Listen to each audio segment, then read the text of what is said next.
Hey Robin, how are you, Robin? Hardy, nice Robin to be here. from Makeville, Brooklyn. Yes. I came knocking on your door probably a year ago, unannounced. You opened up the door, you're like, who the hell is this big guy coming in here? And I asked you a bunch of questions, and you were so open and spent so much time listening to me talk about whatever nonsense I talk about when it comes to woodworking, which is a lot because I get into it. Yeah. And I found your place and I said, this is such a great place. Makeville, Brooklyn, the name says you can make anything, right? Mm-hmm. What made you start it? Where did it begin? Well, it started 12 years ago, actually a little bit before that, when I realized living in New York, having done woodworking for many, many years, but now living in New York and not having space or the tools to do the work I wanted to do like I had in other places, we really needed a community resource like Makeville where people could come and have access to space and tools, learn woodworking in a more formal way. So this is sort of a little bit pre-internet, you know, like not totally pre-internet, but pre-YouTube and the way it is now. Yeah, well, definitely pre-social media, definitely probably. Pre-social media. So anyway, these things, it was sort of a grassroots thing, started very small.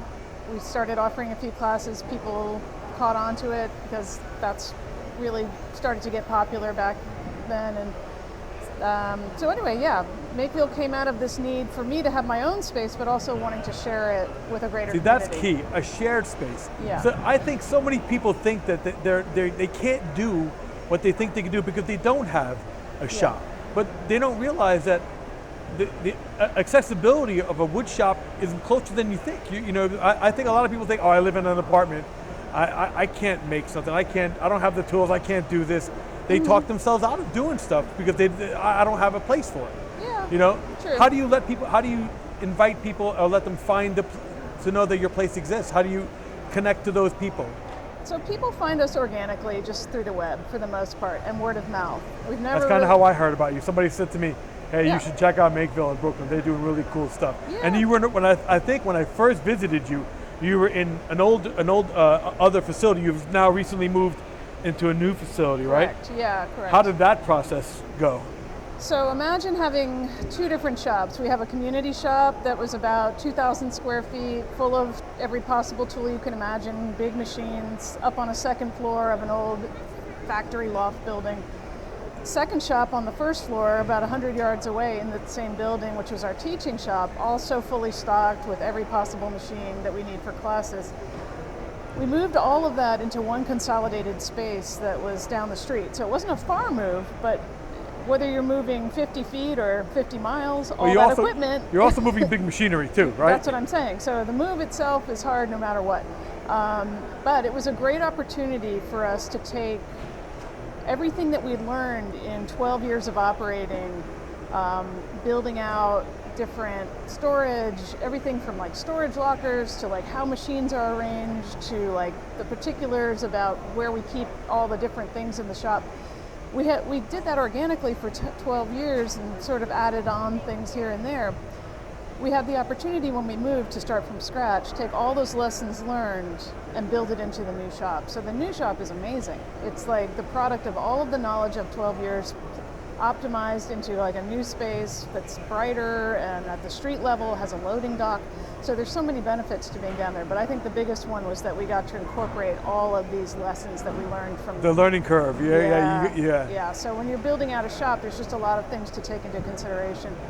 And a community shop is an unusual kind of shop. It's not like a production shop. It's also not like someone's home shop. So like there's.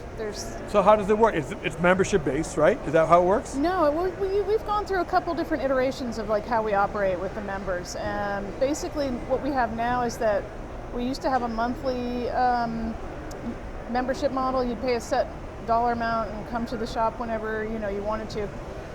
But we did away with that because we found that a lot of people couldn't afford the monthly amount, and they really like gym memberships. Nobody, yeah, and they might want to only use it a couple hours a month, and so we switched to an hourly model. Now so everything is hourly. You can rent as little as 1 hour or as much, however much you want. So is there like a reservation system now in place? So you say, hey, I'd like to put in 2 hours. Can you extend?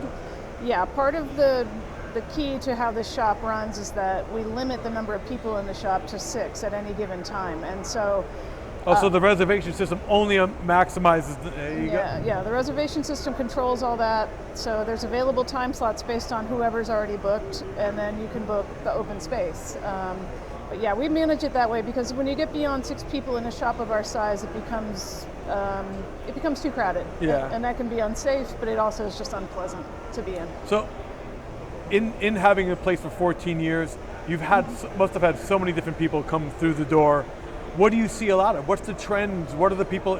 What are most of your clients like? Are they hobbyist builders like me, or not like me? Probably better than me. I want to get better. No, it's soup to nuts. I mean, we get everybody from total beginners that just come in because they want to make a very odd thing that's going to fit in this corner of their little New York apartment. And then we have professionals who are like running businesses out of the shop and selling things, in fairs, and they have retail placement, so it really varies. I'd say on average though, there's like our average person is a hobbyist who has some time on the weekends and the evenings and they're really interested in the craft of woodworking, and they appreciate having a shop that's fully equipped and has good machines in it. So part of the business model is then those members coming in, doing their projects and their work. Yes. The other part of it is you do classes, right? You'll have actual projects where people can participate.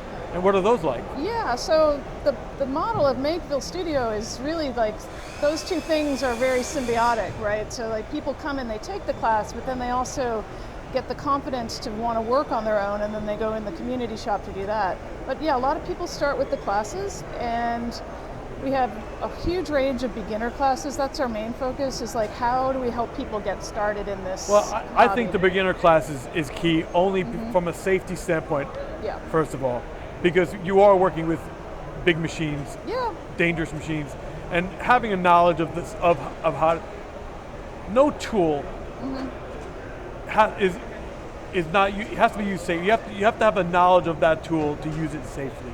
Absolutely. So allowing people to get that knowledge first, you're saving them. Well, we have to. I mean, to be honest, like if we didn't have people that were properly trained to use the machines, that's an incredible liability problem. So yeah, no, everyone. But I also feel like it probably creates an atmosphere of collaboration, where you work with people. Some people help. I know that even from talking to people that I met at your shop, and you ask somebody, oh my God, how did you figure out how to do that? I asked him. Or you ask. There's resources when you have different other people in the shop. You have also the resources to get them to help you figure stuff out sometimes. Yeah, and the way our shop runs is we always have a shop monitor on duty, so they're there for that kind of assistance as well. But there is what you're talking about, a lot of cross-pollination between members, and there is, and it's a very friendly atmosphere. It's not people coming in with their heads down, grinding out on deadlines like it is in some other facilities. It's people doing it for their own enjoyment.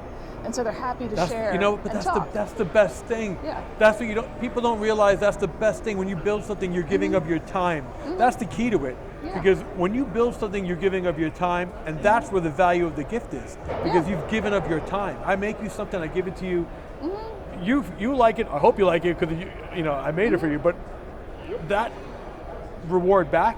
Yeah. When I give it to somebody and I see that you like what I made, that feeds me back. That makes me feel good. Yeah, no, I think that's true for a lot of people who have discovered or rediscovered, crafts such as woodworking. Now, when we're spending so much time on screens and making things virtually or working in teams, it's very rare that at the end of the day, any individual can hold something in their hand and say, I made this. It's very unusual.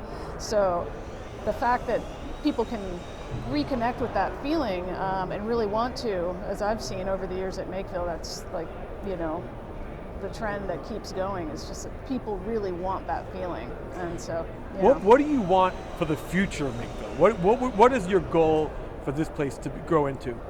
Well, I think just more of the same, and I'd like to expand it into being more inclusive for other types of people to work there. So getting into cultures that aren't traditionally focused on woodworking as a hobby. So people of color, women, kids. There's a lot more women in woodworking. I was very happy that you agreed to do this because I wanted a woman to be here who represented woodworkers, because I feel like that's such a growing market of the trends that I'm seeing. I'm seeing so many on YouTube and Instagram where I'm looking at people trying to, part of this club for me was about research and learning. I'm not a great woodworker. Yeah. I aspire to be a better woodworker. And I know I learn visually, so I like to watch people do it. I'll get sucked into watching videos all day long. By the way, YouTube tip, put on the 1.5 playback. Helps you cut down in speed when you watch something. But it's so much more than that when you wanted to learn how to build. It's collaborations are the best part of it. Yeah, and I think for many people who do woodworking as a hobby, out in more suburban and rural areas outside of a city like New York, you're often working alone. You're working in your garage or in your basement, and there isn't a lot of that collaboration. There isn't a lot of that community that happens. So that's another aspect of Makeville Studio that I feel very proud of, is that there is a very strong sense of community there, and people like that. They want that. That's probably the intangible, the thing that you watch grow into like, wow, we're actually creating more than just a community of people selfishly wanting to make themselves. People are interested in helping. That's what I feel like it's important. Like, I'm into making stuff all the time, and I'm into helping somebody. If somebody came to me and said, I don't know how to do this, and I really want to help to do that, like that's the beauty of this. I think in this field, you meet so many people that there's something about woodworking that creates a relationship with the people who are into it. You develop something to it, it's an attachment, you get into it, and all of a sudden you're like, wow, this is my thing. This becomes your thing. And well, I think that one thing, and that's true of a lot of crafts, that people who are passionate about them and really enjoy doing them, and also where the primary motivation isn't to become a millionaire doing that, because it's virtually impossible to do that in woodworking. So when you have all that coming together, like one of the important things that comes out of that, I think, is that when people are passionate and there's not these other drivers, they're really happy to share their knowledge, and they enjoy teaching and sharing what they know, because it's not a competitive thing anymore. It's something that they care so much about. They realize you appreciate it as well, and so naturally there's this like exchange of like knowledge that happens, and it's a good thing, and it's enjoyable, and people love to do it. So yeah, I think that's a natural byproduct of well, I really want to thank you for your time in doing this, and I'm excited about the future of Makeville. I'm looking forward to setting up a meetup with my group to come visit you and you're welcome. and bring more people to show and have some fun at your shop and see what we can make. I'm into it. Thanks More for your the merrier. time. Robin, Thank you, Hardy. Appreciate it. All right.